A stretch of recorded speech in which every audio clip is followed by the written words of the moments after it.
Regardez, regardez ce que Sméagol a trouvé.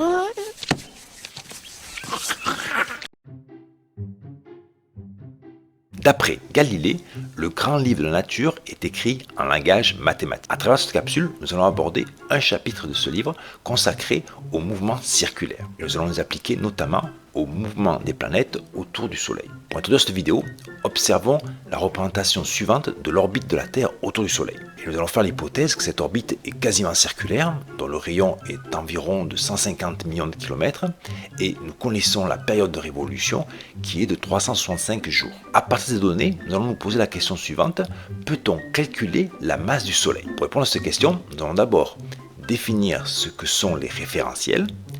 Ensuite, nous verrons les lois énoncées par Kepler au XVIIe siècle.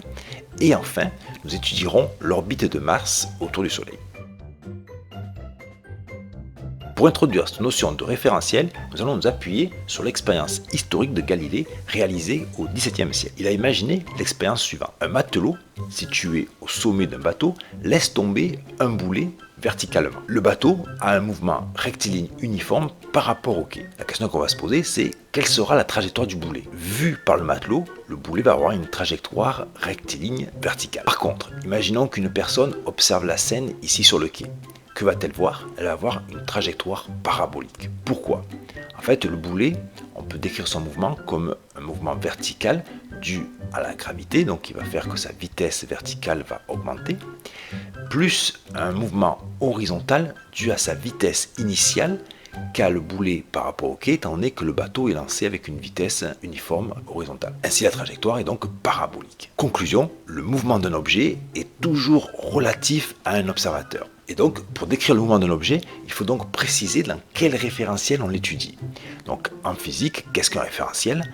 C'est un repère d'espace, une origine et une base vectorielle, qui va être fixe par rapport à un observateur, réel ou imaginaire. Donc là, vous voyez, par exemple, la personne qui observait la scène du quai, c'est un observateur réel, ou le matelot qui observe la chute du boulet, c'est un observateur réel.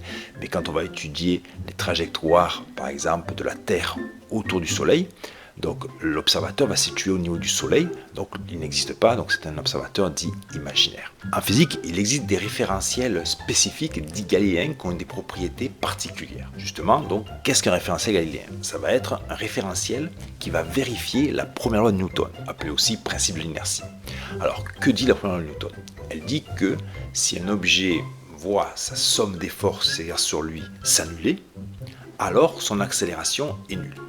Donc sa vitesse sera constante ou nulle. Pour bien comprendre cette notion de référentiel galiléen, on va imaginer l'expérience suivante. Vous êtes dans un bus, imaginons que vous êtes la personne ici au centre, et donc ce bus va constituer votre référentiel d'étude. Imaginez un repère d'espace fixe lié au bus, qui se déplace par rapport à la Terre. Vous faites une expérience, c'est-à-dire vous placez une balle au niveau du sol ici.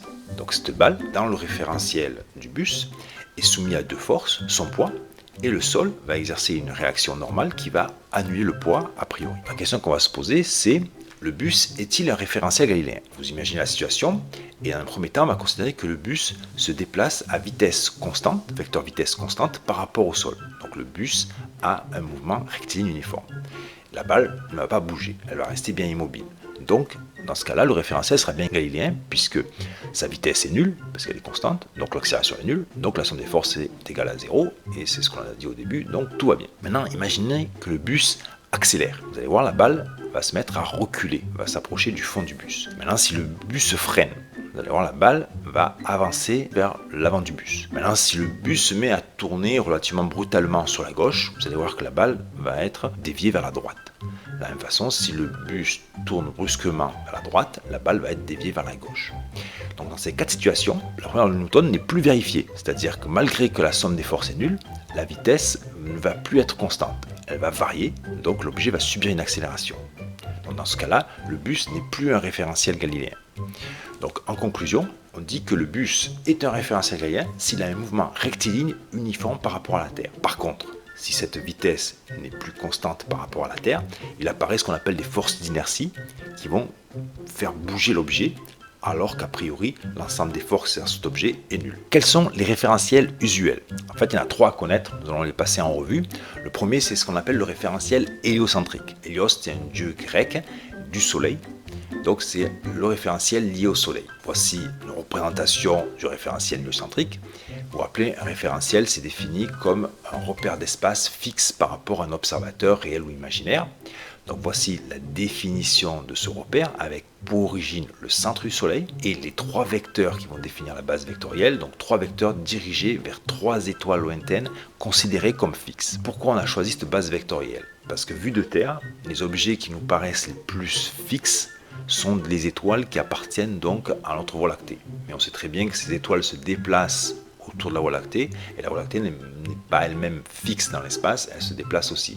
Mais vu de Terre, ce sont les objets qui nous paraissent les plus immobiles. On va considérer que le référentiel héliocentrique est la meilleure approximation actuelle d'un référentiel galiléen. On le considère comme le référentiel absolu. Un référentiel est galiléen s'il est immobile ou en mouvement rectiligne uniforme par rapport au référentiel héliocentrique. Alors pour bien comprendre cette définition, je vais revenir à l'expérience de la diapo précédente. Vous avez vu, on a dit que le bus était un référentiel galiléen s'il avait un mouvement rectiligne uniforme par rapport à la Terre. Donc dans cette expérience-là, on a pris la Terre comme référentiel absolu. Et maintenant, si je généralise, le référentiel absolu par définition, c'est le référentiel héliocentrique. Donc je vais pouvoir appliquer la même définition, dire que tout référentiel sera considéré comme galiléen s'il a un mouvement rectiligne uniforme par rapport à ce référentiel héliocentrique. Pour finir, ce que l'on peut dire, c'est que le référentiel héliocentrique est utilisé lorsqu'on va étudier le mouvement d'un objet autour du Soleil. Et c'est le cas notamment des planètes du système solaire. Deuxième référentiel usuel, le référentiel géocentrique. Donc cette fois-ci, vous voyez, géo, ça va vous faire penser à la Terre. En fait, c'est un référentiel qui va être lié au centre de la Terre. Donc l'origine, ça va être le centre de la Terre. Et la base vectorielle, vous voyez, en fait, c'est la même qu'on a utilisée pour le référentiel héliocentrique. Donc trois vecteurs dirigés vers trois étoiles lointaines considérées comme fixes. Alors, dans quelle situation ce référentiel va être utilisé? Lorsque l'on va étudier en fait le mouvement d'objets autour de la Terre. C'est le cas notamment de la Lune ou des satellites artificiels lancés par le troisième et dernier référentiel usuel, ce qu'on appelle les référentiels terrestres. Donc ce sont les référentiels qui vont être liés à la surface de la Terre. Donc ça, ce sont des référentiels qu'on va utiliser lorsque l'on décrira l'expérience lorsqu'on est sur Terre. La question qu'on va se poser maintenant, c'est est-ce que ces référentiels terrestres et géocentriques sont-ils galiléens? Pour répondre à cette question, on va s'appuyer sur ce schéma ici. Là, vous avez le référentiel héliocentrique. Est-ce que le référentiel géocentrique est un référentiel galiléen? Pour pouvoir répondre oui, il faudrait que le mouvement du référentiel géocentrique soit rectiligne uniforme par rapport au référentiel héliocentrique. Et vous voyez cette trajectoire ici en rouge, ce n'est pas le cas, puisque c'est une trajectoire, on va dire, incurvée. En fait, la Terre décrit un cercle autour du Soleil, donc ce n'est pas une droite. Par contre, vous imaginez, alors vous avez en tête que la Terre met 365 jours pour faire le tour du Soleil, et si j'observe le mouvement de la Terre sur une journée, ça va faire une petite portion ici de sa trajectoire et on peut assimiler cette petite portion à une portion de droite. Donc à ce moment-là, on peut considérer que le référentiel géocentrique est bien galiléen. Ensuite, pour les référentiels terrestres, c'est encore moins le cas, puisque vous voyez là en bleu, c'est la trajectoire d'un référentiel terrestre par rapport au référentiel géocentrique. Donc c'est pas du tout une trajectoire rectiligne due à la rotation de la Terre sur elle-même. Donc les référentiels terrestres ne sont pas du tout galiléens. Vous allez me dire, moi je fais une expérience, je mets un objet plutôt au niveau du sol et je vois qu'il ne bouge pas. Donc l'étude de cet objet par rapport au référentiel terrestre valide, ils sont dans le référentiel galiléen. En fait, les référentiels terrestres peuvent être, dans une première approche, considérés comme galiléens, mais en toute rigueur, ils ne le sont pas. Et d'ailleurs, il existe des expériences très fines qui montrent donc ce caractère non galiléen des référentiels terrestres, notamment si vous faites chuter un objet de très grande hauteur, vous allez voir que cette trajectoire ne sera pas rigoureusement rectiligne, il va y avoir une légère déviation vers l'est qui donc confirme, valide le fait que les référentiels terrestres ne sont pas galiléens. Qui est Johannes Kepler? Avant de répondre à cette question, je vous fais apparaître ici une photo qui représente la statue de deux célèbres personnages qui vont jouer donc un grand rôle dans ces lois de Kepler. Le premier donc c'est justement Johannes Kepler ici, et le deuxième c'est Tycho Brahe, qui tient ici un instrument qui a permis de faire des relevés astronomiques. Tycho Brahe, c'était un grand astronome danois qui va réaliser à son époque des observations à l'œil nu, des observations astronomiques, avec une précision 10 fois supérieure à celle de ses prédécesseurs, qui va observer le mouvement des planètes autour du Soleil. Johannes Kepler, qui était un très grand mathématicien allemand, va hériter en 1601 des observations de Tycho Brahe. Donc à partir de cette observation, il va énoncer ces 3 fameuses lois de Kepler. Quelle loi a énoncé Jonas Kepler? Dans un premier temps, il va étudier pendant 8 ans la trajectoire de Mars. Et donc en 1609, il va énoncer ces 2 premières lois. La première loi dit que, contrairement à ce que l'on pensait jusqu'à maintenant, les planètes ne se déplacent pas sur des orbites circulaires, mais des orbites elliptiques. Je vous fais apparaître ici l'orbite de Mars autour du Soleil. Alors une ellipse a ce qu'on appelle un centre et 2 foyers. Donc là, il y en a un qui est occupé par le Soleil et il y en aurait un deuxième qui serait par là. La deuxième loi, elle dit que le rayon Soleil-planète, en fait c'est ceci là, balaye des aires égales par des intervalles de temps égaux. Donc vous voyez, si je prends ce rayon là, je fais décrire la planète Mars, donc cet arc de cercle P1, P2 on va dire. Donc là j'ai l'aire S1 et ici vous voyez la surface de l'aire S2 est égale à la surface de l'aire S1. Et comme la deuxième loi dit que ça balaye des aires égales par un intervalle de temps égaux, ça veut dire que le temps qui s'est écoulé pour que la planète Mars passe de P3 à P4 est égal au temps qu'elle a mis pour passer de P1 à P2. Dit autrement, Mars doit aller très vite ici et très lentement ici. Donc une autre façon de retenir la deuxième loi de Kepler, c'est de dire que les planètes, lorsqu'elles sont proches du Soleil, se déplacent vite, et lorsqu'elles sont éloignées du Soleil, se déplacent lentement.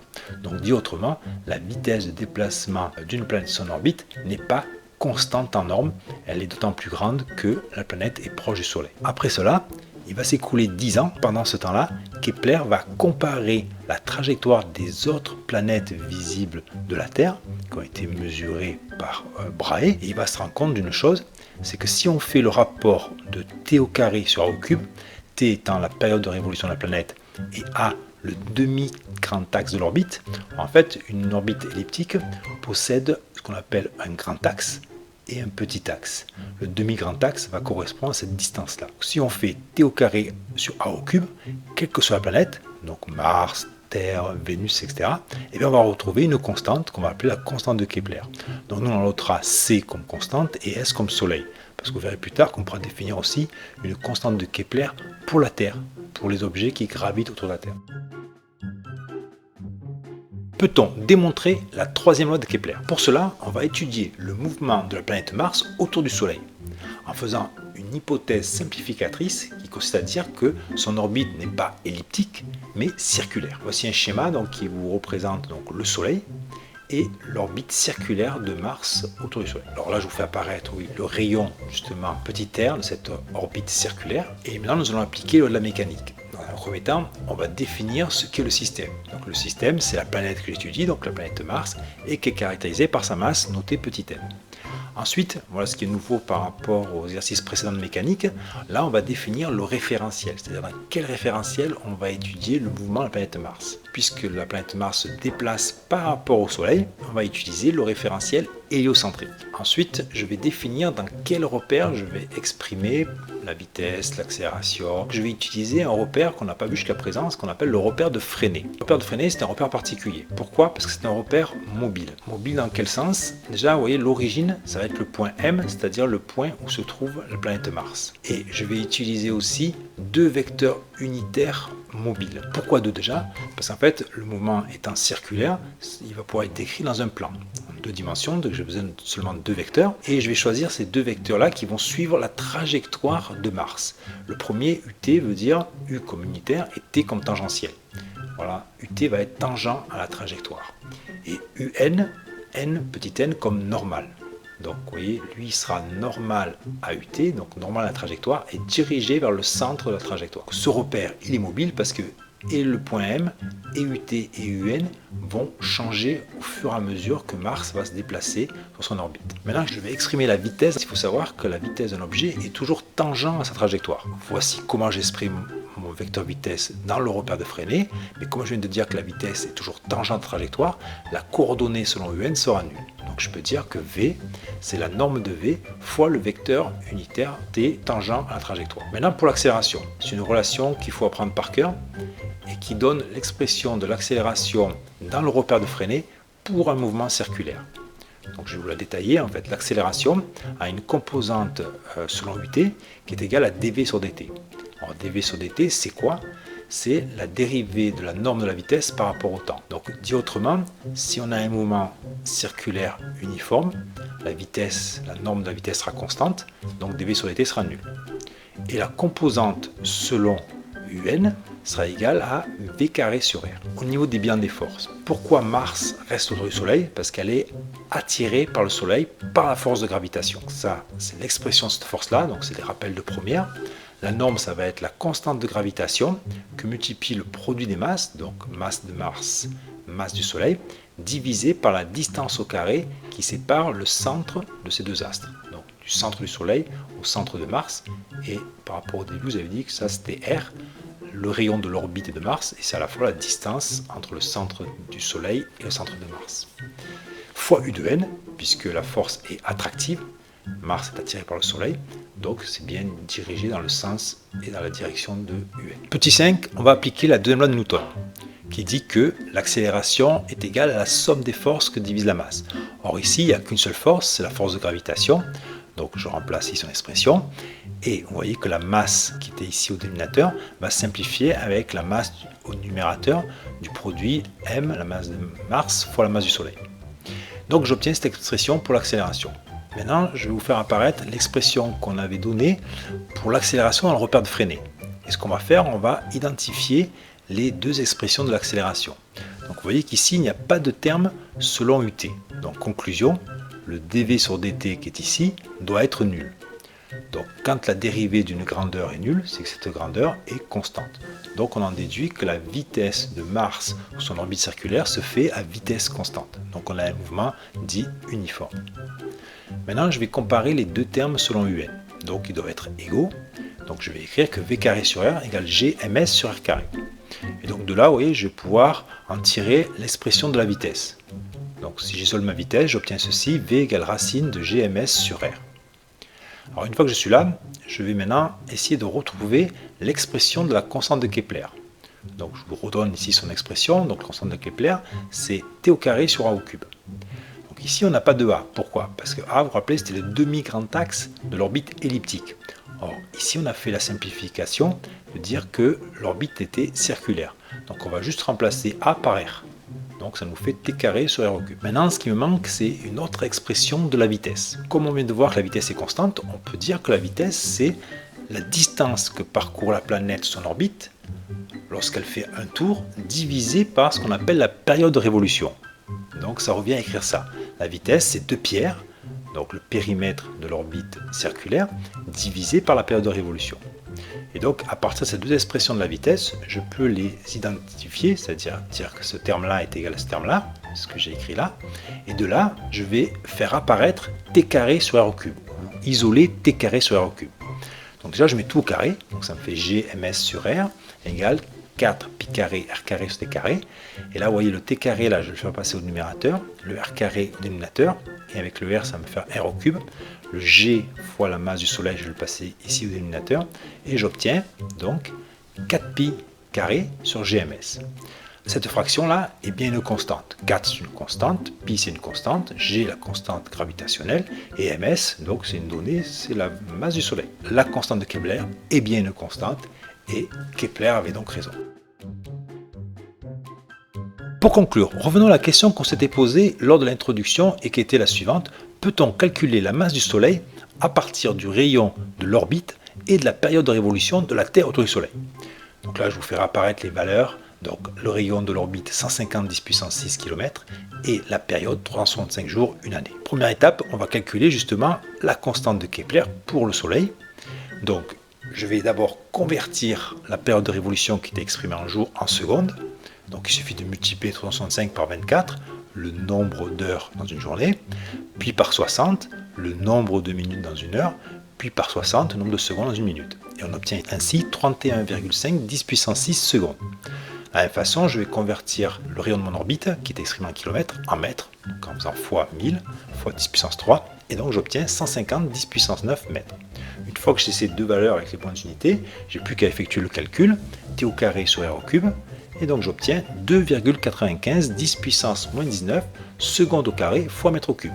L'unité vous avez compris, comme t est en seconde, r en mètres, on obtient bien seconde au carré fois mètre moins 3. Une fois que je suis là, je vais reprendre l'expression de la constante de Kepler qu'on a démontré juste avant, donc 4 pi carré divisé par g fois ms. Je vais isoler la masse du Soleil, donc ça me fait la masse du Soleil égale 4 pi carré divisé par g fois la constante de Kepler. Et je n'ai plus qu'à faire l'application numérique avec g, la constante de gravitation universelle, qui vaut 6,67 10 puissance moins 11, et la constante de Kepler qu'on vient juste de calculer au-dessus. Donc si on fait le calcul, on trouve 2,00 10 puissance 30 kg. Voilà. Donc j'ai bien calculé la masse du Soleil uniquement à partir de la période de révolution et du rayon de l'orbite de la Terre autour du Soleil. Je vous remercie pour votre écoute et je vous souhaite bon vent les scientifiques. Allez, va-t'en et ne reviens jamais.